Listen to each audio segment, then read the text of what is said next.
Welcome to the Week in Review, for the week of 4 to 8 of September 2023. News Summary. The week started with the Typhoon Haikui hitting Taiwan and China.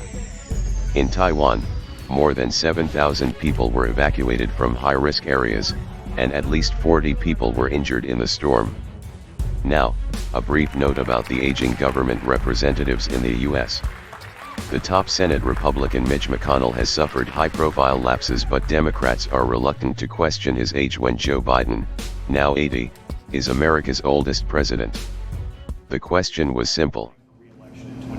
What are my thoughts about what? Running for re-election in 2026. The most powerful Republican in the U.S. Senate stared into space and said nothing for more than 30 seconds.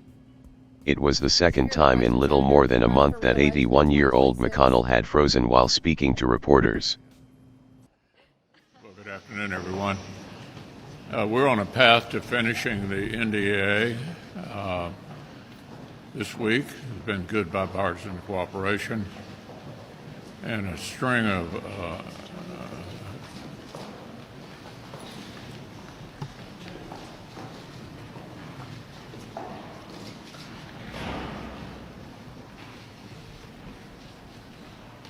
Democrat Joe Biden, 80, is the oldest president in American history.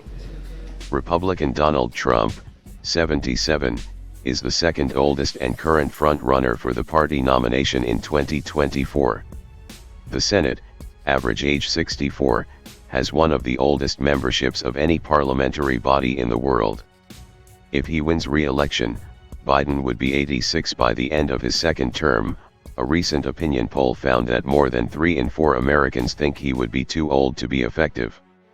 Critics faulted Biden's response to recent wildfires in Maui, Hawaii, in August 2023.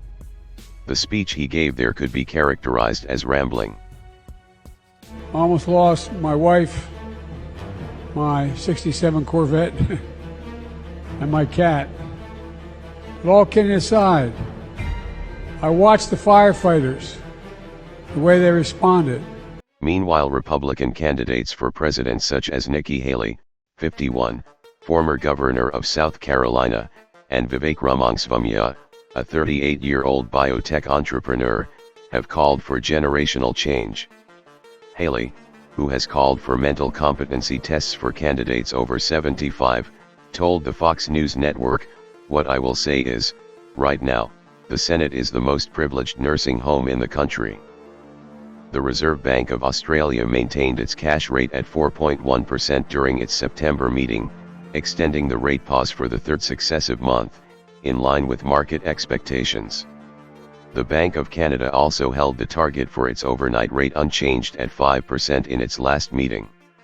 Services Purchasing Managers indices from all around the world have been released, namely from China, Japan, Spain, Italy, Germany, France, and Euro area. In general, the numbers came lower than forecasts expected, and below 50, indicating a contraction in new orders. New orders for manufactured goods in the U.S. decreased by 2.1% from the previous month, less than market expectations of a 2.5% fall.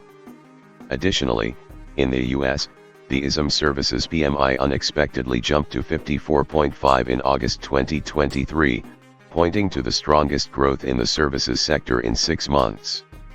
This was another case of good news is bad news, which sent yields higher and stocks lower on Wednesday.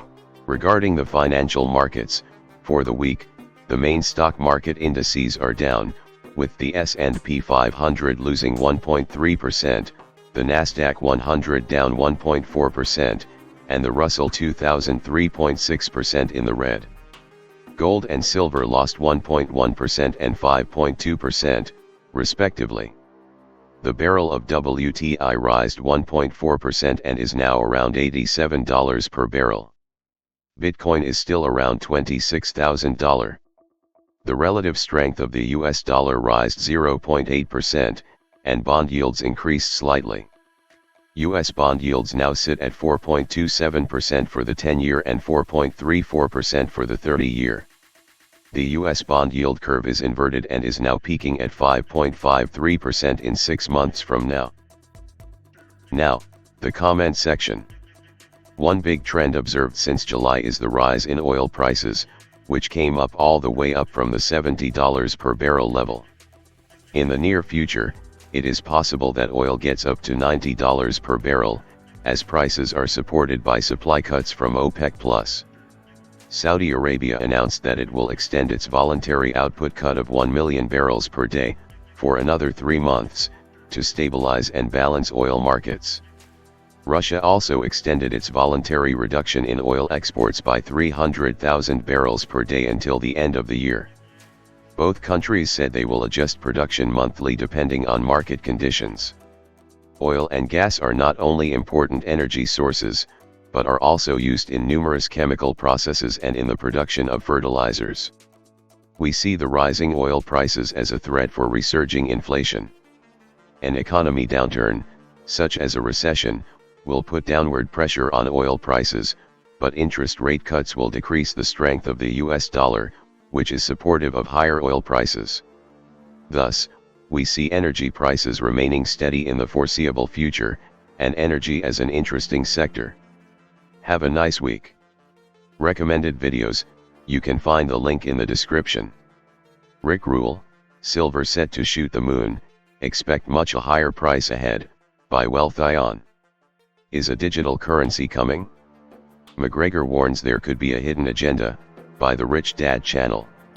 And John Williams Shadow Stats, inflation still above 10%?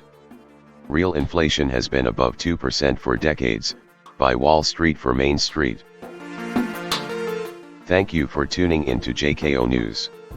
If this episode was useful, please like and subscribe. See you soon.